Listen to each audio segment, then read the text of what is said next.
So hello guys and welcome back to the channel. Today I'm going to show you how to add your logo in Shopify. So the first thing you want to do once you go to your Shopify panel is to check out on the left side of that home screen. You will see at the bottom settings, and you will need to go to settings.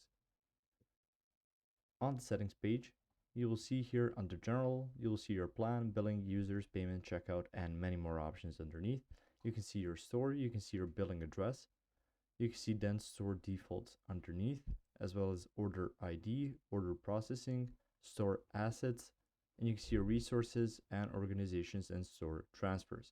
Go to your brand. You can see here integrate brand assets across sales channels, themes, and apps.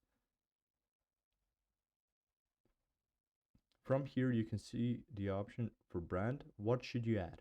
Essential, common brand assets used across apps and channels, like default logo, square logo, colors. You can even use additional stuff like cover image, slogan, short description, and social links.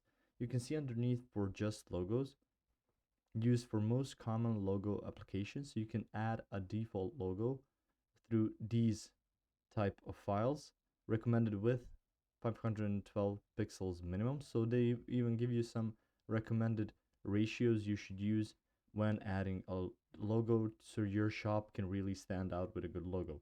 You can also add a square logo, recommended 512 by 512.